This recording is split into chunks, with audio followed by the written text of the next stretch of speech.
తత్సత్. ఓం.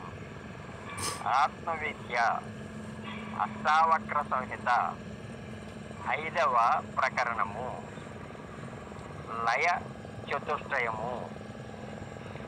4 రకములైనటువంటి లయ యోగములను చెప్పుతున్నాడు.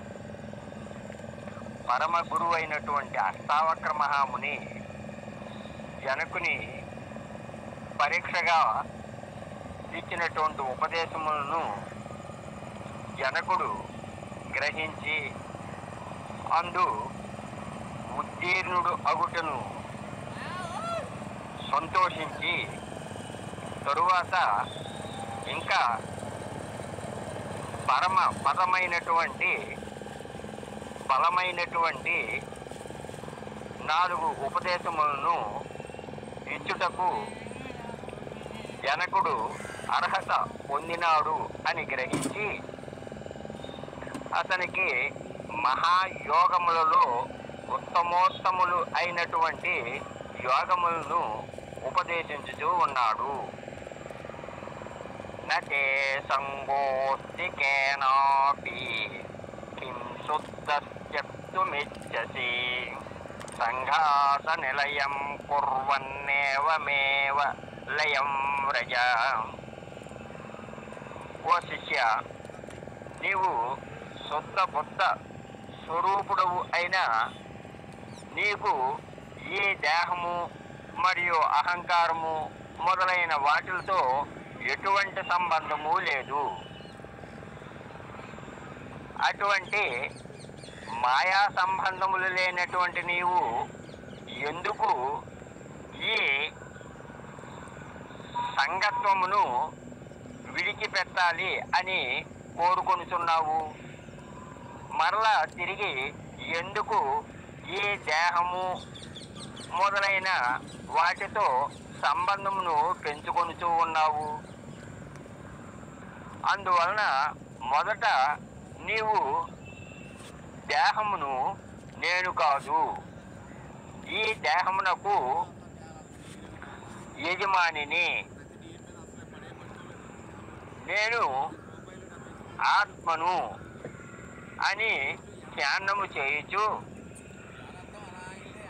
దేహమునకు వేరే లయయోగమును పొందుము. ఇది మొట్టమొదటి సాధన చేయవలసినటువంటి లయయోగము.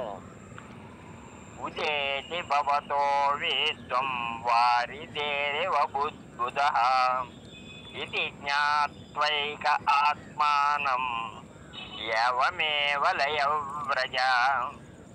ఓ ప్రియమైన శిష్య, ఇంకా 2వ లయ యోగమును చెప్పుచున్నాను, శ్రద్ధగా ఆలోచించుము. ఏమిటి అనగా, నీ నుండియే ఈ విశ్వము పుట్టుచూ ఉన్నది. అందువలన ఈ విశ్వము నీకంటే వేరు కాదు.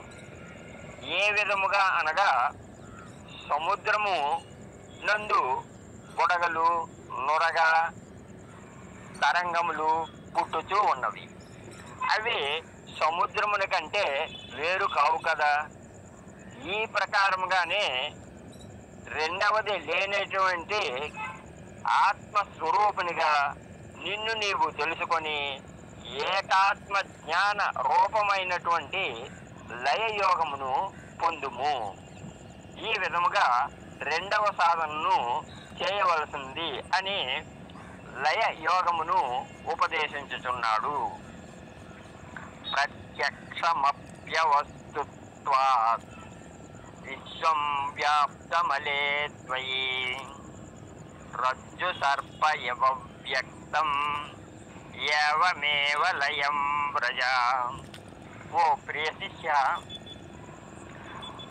ప్రత్యక్షముగా నీకు కనిపించుచూ ఉన్న ఈ విశ్వము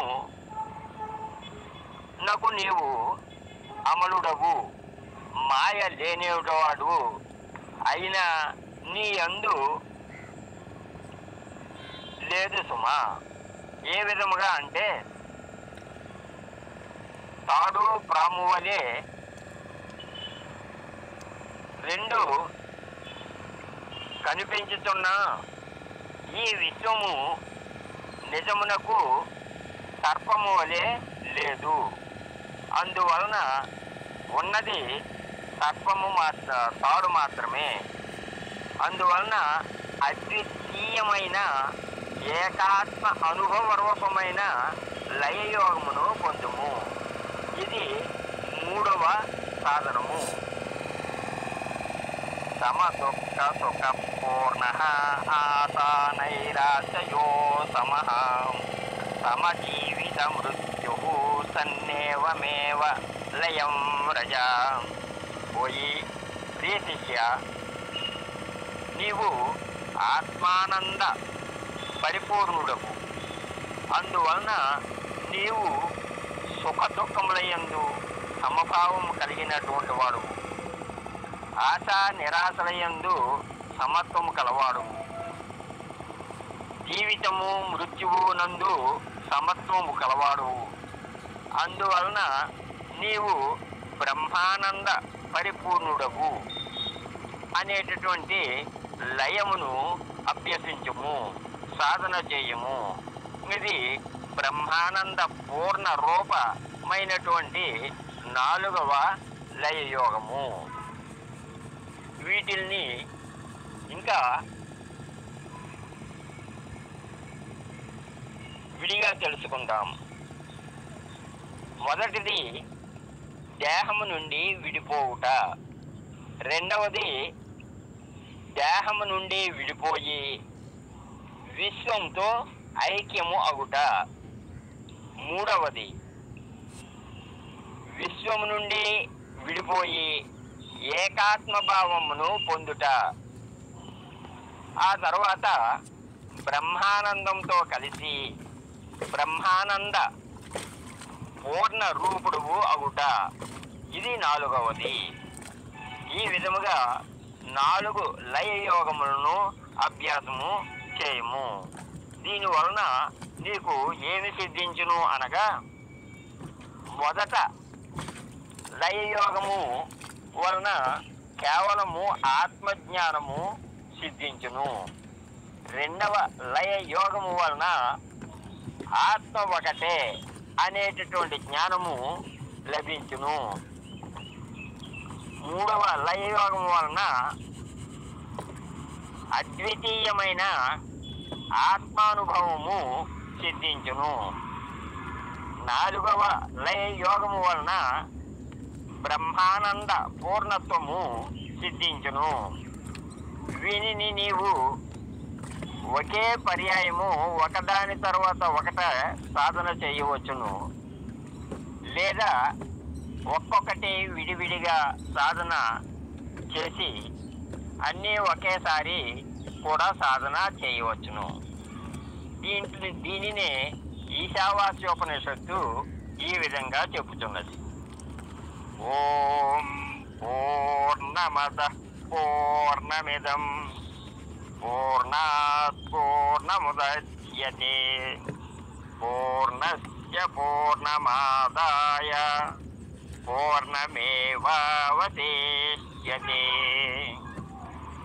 ఇది శాంతి మంత్రముగా ఈశావాస్యోపనిషత్తులో చెప్పబడింది. ఇది ఆచార్యుడైనటువంటి అష్టావక్రుని చేత చెప్పబడినటువంటి 4 రకములైనటువంటి లయయోగములు. 5వ ప్రకరణము సంపూర్ణము. ఓం